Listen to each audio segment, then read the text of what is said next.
Okay, it's August 10th, 2024, and I'm with Mr. John J. Jeckovich in Clare, and I'm reading Mr. Jeckovich's book, Their Mother's Sons, and I'm on chapter 14, Catacombs in Revoir. It's page 401. And this part of his book, Mr. Jeckovich has been in the hospital in Paris for several months, and he's getting ready to go back to the front lines of the Battle of Bulge, but he's been meeting with an artist, a former nun, many nights, and then after this point, he's checking his bulletin board every day, and as soon as he's ready to go, they're going to send him back to the front lines, and he's praying he's going to be as lucky as he was last time. Last time, he just got hit by a sniper in the shoulder, the bullet went through, didn't go through any bones, and shrapnel in his leg. And Mr. Jeckovich still has the shrapnel in his leg, and every time he has to go through an airport check station, the alarms always go off. So he's hoping that when he is in the process of being sent back to the front line any day now, he just hopes when he gets to the Battle of Bulge, he was lucky as last time, and it wasn't a casualty. I still have not written home to either Jean or Anne, and I recall Jean's pleading in her letters for me to write a short note, just to say that I was still all right. I still felt bad and not writing, but it has always resolved itself in the same conclusion, my indecision and vacillation. I felt it better that I did not write rather than prolong the inevitable. The only certainty was that I was no nearer a solution to my dilemma until I met Renee. And that was also at my best understanding her desire, meaning Renee's desire, for a religious destiny. After a quick breakfast, I picked up my pass and headed for the metro station. The lieutenant on duty at the orderly room reminded me of T5 Eckerd with their sly and artful remarks. I attributed them to the fact that I was only one taking advantage of the daily passes. The rest of the ward, what was left of them, had their fill of Paris and were content just to lay around the hospital until they're shipped out. So let me try to understand this better. Almost everyone in the hospital became fit for duty, and they were sent back to the front line.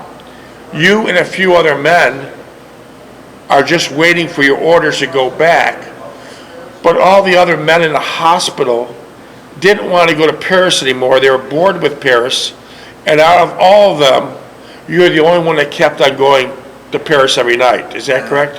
And that was to see Renee, right? Yeah. Okay. And an interesting fact, for Mr. Jeckovich to see Renee, it was 30 miles from where the barracks were. He used to be at the hospital in Paris, but they sent him up north for rest and rehabilitation, and that was 30 miles north of Paris.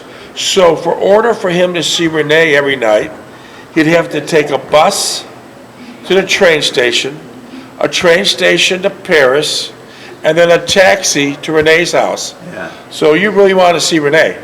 Yeah. There was a lot of different modes of transportation, a lot of different modes. I reached Renee's house a little bit before 1200 hours on a bitter cold day.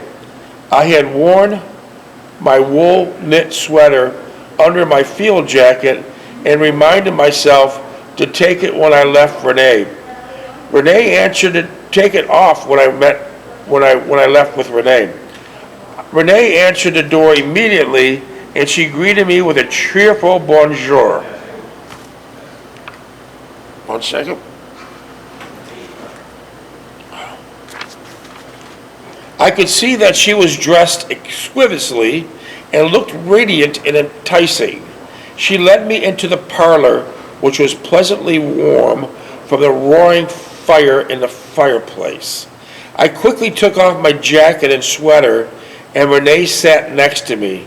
How did you like the stockings? She asked demurely, crossing her legs and looking at me.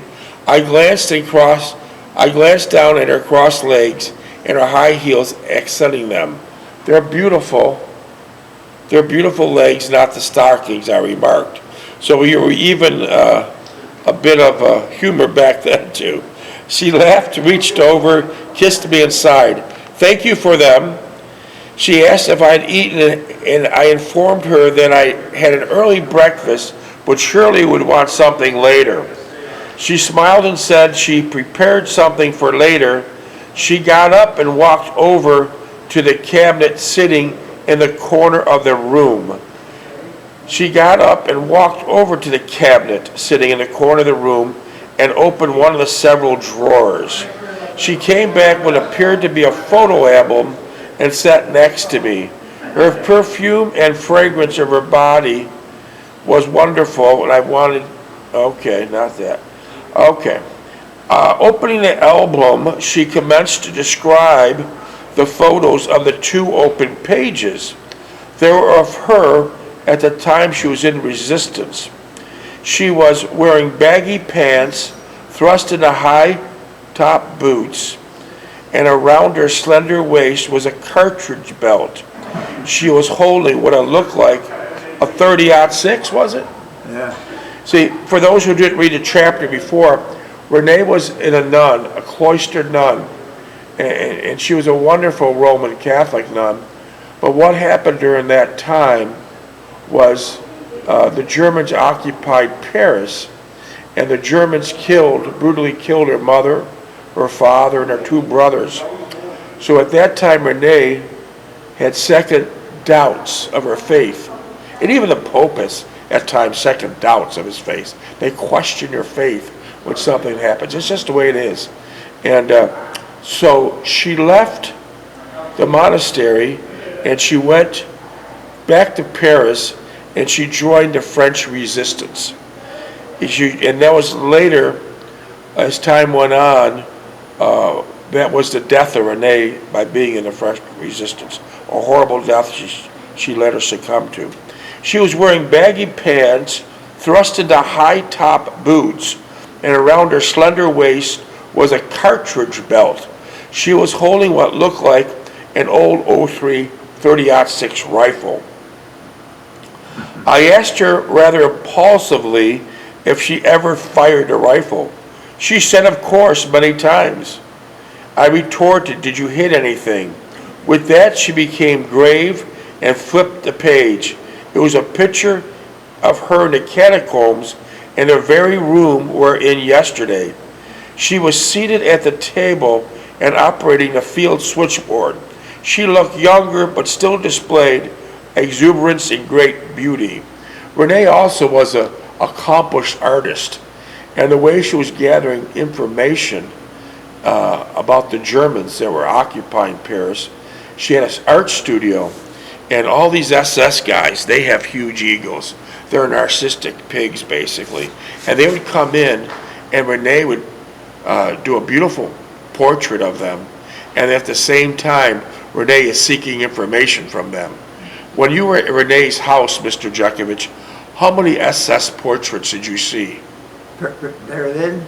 Were you at Renee's studio? How many portraits of German SS? Oh, I say 10 or 20. Was there any other portraits besides the SS? No. Were the SS the finally ones that killed her?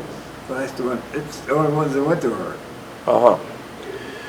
Okay. With that, she flipped the page. It was a picture of her in the Catacombs in the very same room we were in yesterday. So you were in the Catacombs. Yeah. What do you remember about the Catacombs? They were the burial place for French people. I see. And how was the odor in there? Huh? How was the odor in there? In the Catacombs? Did the odor make you sick? Claire, good night. Yeah, Please come back again. Please come back again. Say goodbye to Claire, thank Mr. you. Jeckovich. Touch your hand, All Dad. right. Nice seeing you. Touch your hand. She wants to touch your hand. Take care. Take care. We're going to get the American flag down so you can move out. Hold on. Here it comes. Coming down. Coming down, Claire. I can't move it, Dave. Here, we'll just back up this way, honey. You got nobody pushing her or nothing? I'll push her. Huh? Chad's There we gonna go. push her. There we go. Pushing it. Good night, Claire. Wishing you all the best. Take care, Claire. Thank you, Claire. We'll have a ride for you. Night. Jen, Yeah, pick these packs, okay. keys up again. Damn it.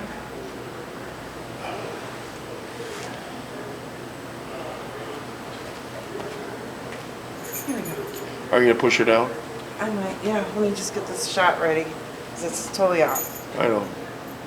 Push her down, Jim. I will. Okay. Stand by, Claire. We're gonna help you. She's gotta use the railing. Nobody's pushing So her. we I'm will. gonna push her right We're gonna now. do it right now. Go. Okay, all right. There. And thank Go the ahead. vacuum guy for shutting that thing off. Go ahead. Huh? Okay. She's fine. She's a beautiful person. She's a former principal of the schools here. Yeah. Very nice person. Very nice person. But you know, getting old's not for wimps. That's very hard getting old. Very hard. Very hard. Very hard.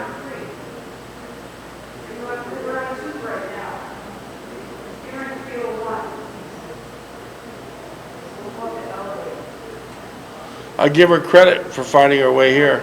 Huh? I give her a lot of credit for finding her way here. Yeah. She came a long way to come here, and she has to do this. Look it. She's got to do this to move the wheelchair. Yeah. Yes, sir. Fine lady there. Fine lady there.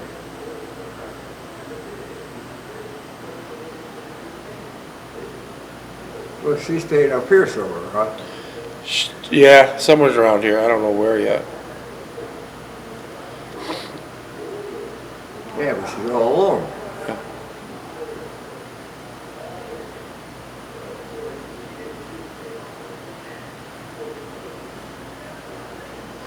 We just had a temporary break. Mr. Jeckovich is on chapter 14, and he's getting days away for going back to the front lines of the Battle of Bulge.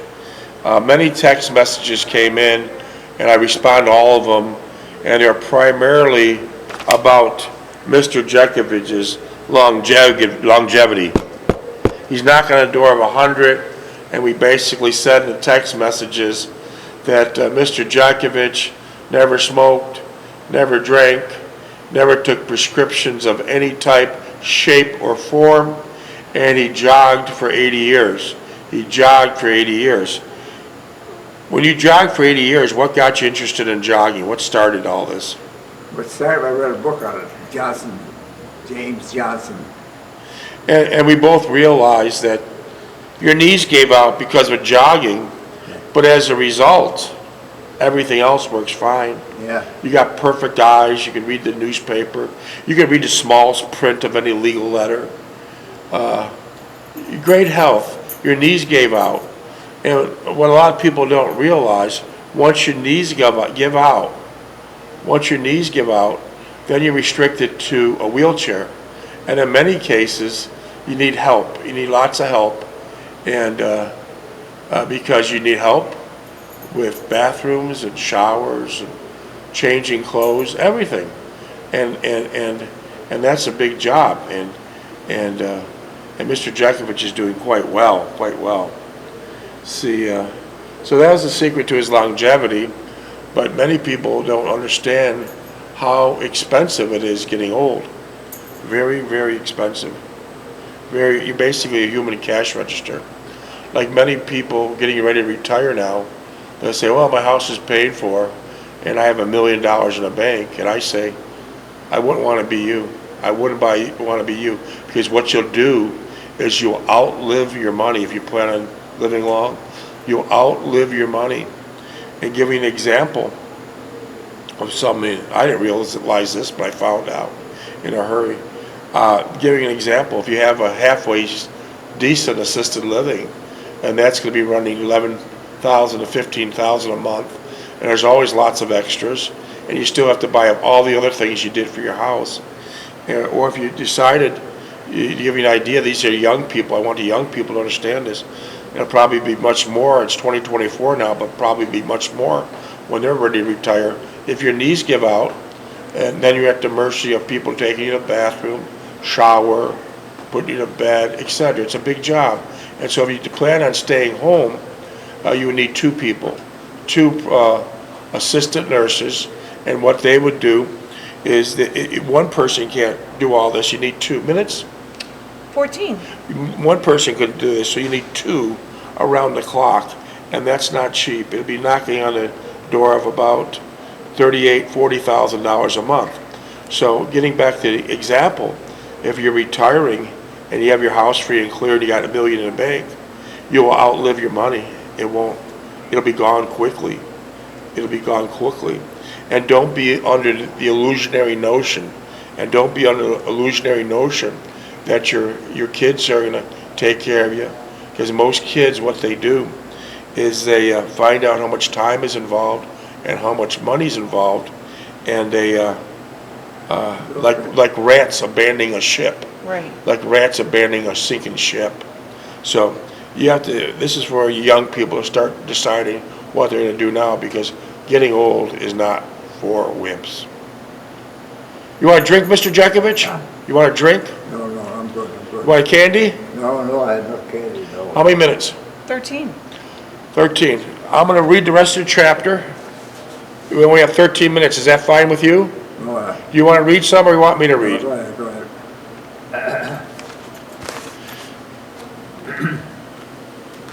Yeah. So many times you'll outlive your money, and if you're thinking that your family's going to be stepping up, that's an illusionary notion. It never happens. It does not happen. You might get lucky and find one family members too, but the majority, as I said, they'll abandon you like a rat in a sinking ship. They'll abandon you like a rat in a sinking ship. And so Mr. Jeckovich is just fine, but keep in mind, getting old is not easy. It's very, very difficult. It's a struggle every day, and if someone tells you differently, well, then they never witnessed it. They never witnessed it. So, how are you feeling today, Mr. Jeckovich? I'm good. I'm in good shape. The other day you told me that even though you're knocking on the door of 100, you feel like a 40-year-old still. Is that true? Sometimes. How are you today? Do you feel like a 40-year-old? Sometimes, yeah. Okay. Yeah. Well, you're looking well. You're looking really well. So I'm just looking for the chapter now, and Mr. Jeckovich is getting ready to go back to the front line, and he's seeing Renee for the last final times. He's got to take 3 different methods to get to Paris: a bus, a train, and then a taxi. You could make a movie out of that transportation method. It's amazing. It's amazing. It is absolutely amazing, all that you have to do. And many people, they think they're getting old and they don't have their kids do something, but that doesn't happen. And because you must remember this, and you don't know it now, you sure will when it comes involving of money and time, that some of the most poisonous people in the world come disguised as family. Some of the most poisonous people in the world come disguised as family. You might not understand that now, but I'm sure you will someday. So here we go. Let's see. She asked if I had eaten, and I informed her that I had earlier breakfast, but Shirley would want something later. She smiled and said that she had prepared something for later. She got up and walked over to the cabinet sitting in the corner of the room and opened several drawers. She came back with what appeared to be a photo album. Oh, that photo album is when she showed you with the ammo belt on and the rifle, and that she was in the French resistance. With that, she became grave and flipped the page. It was a picture of her in the Catacombs in the very room we were in yesterday. She's sitting at the table and opened the field switchboard, operating the field switchboard. She looked younger but displayed her same exuberance and great beauty. I asked her how the other people treated her. She searched for the correct word, moving her crossed leg back and forth. She finally blurted out, protective. So the other French resistance members were very protective of Renee. One, she's a female. Two, she's 20 years old. And three, she's a former nun. So they're really looking out for her quite well. I could understand she was only 20 and fresh out of the convent. I was amazing, I thought, what she had gone through and still maintained her idealistic attitude. She said that she was mostly in charge of Jewish women and children who escaped by the Germans, who rounded them up and sent them to labor camps and eventually to gas chambers. So these low-life Germans would send you to labor camps, and they'd have you work so hard, 21 hours a day, and wherever you dropped that day, well, that was your bed. You dropped on the floor, that was your bed. And then when you're no longer useful to them, they wore you out. They wore you out completely. You were disposable. And then just send you to the gas chamber, get a new group that hasn't been abused, working 21 hours a day, 7 days a week, and then they'll do the same thing to the next group. It was horrible, she explained, as the many Jewish people interned by the SS whom they could not help. She explained that the French, through the resistance, would help only French Jewish nationals, but would not come to the aid of regular Jewish population. I wonder why that was. I don't know. She also said the French would aid in the capture of all the Jews, especially the eastern part of France, notably around Nice and Cannes, at the times that the resistance would be mortal combat more with the Victites and the Germans trying to save the Jews from capture. During this period, Renee maintained the house and did many of the German paintings from the upstairs studios. That's where all the SS pictures came from. Yeah. During her time in the resistance, she was working to get these narcissistic SS up into her studio, paint them, and find out what they knew. Yeah. Find out what they knew. This interested me greatly, as I always wondered how she obtained these people to do the paintings of. She smiled as if she anticipated my thoughts, took my hand and held it tightly. She began saying that the Germans always treated her with the utmost courtesy and with the greatest respect and dignity. Somehow, she related, they learned that she was a nun and she painted well. They would come up to her studio and ask in the most businesslike manner if she would paint their portraits. They usually paid her in small gifts, such as stockings, canned food, sausage, or anything else they could obtain on their own. Never once did they seek sexual favors, nor did I condone at any time, she averted. She looking at me intently. Of course they did not know of my suspect. Of course they did not know or suspect that I was in the French resistance, or they probably would have shot me on sight. She explained, fingering her hair and speaking with complete candor and honesty. I raised her hand to my lips and kissed her gently, and she continued, the paintings you see here are those who were not picked up for one reason or another. Some were transferred, others were killed, and some did not return for whatever reason, she stated. Her eyes would wander along the walls that held the paintings. She went on to say she painted during the day and was on duty at the Catacombs at several nights a week. Because of the curfew at night, the Germans would not come around during the night hours.